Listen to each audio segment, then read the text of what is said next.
HCF of 56, 140 and 168. HCF మనం కనుగొనేటప్పుడు మనం ఒక సింపుల్ మెథడ్ ని యూజ్ చేయొచ్చు. చూడండి, 56 ని మనం ఏ విధంగా రాసుకోవచ్చు? 2 28ల 56 రాసుకోవచ్చు కదా. ఆ 28ని మళ్ళా 2 14లుగా రాసుకోవచ్చు. ఈ 14ని 2 7లుగా రాసుకోవచ్చు.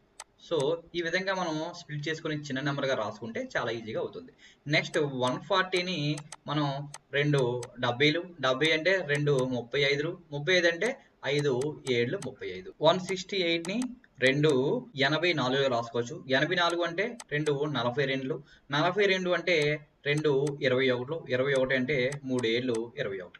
ఇక్కడ మీరు చూడండి, ఈ మూడిట్లో కూడా 2 ఉంది, మరలా మూడిట్లో కూడా 2 ఉంది, మరలా మూడిట్లో 7 ఉంది. అంతేనా? సో ఇంకా మిగతా అన్ని కూడా లేవు. సో కామన్‌గా ఏంటేంటి ఉన్నాయండి?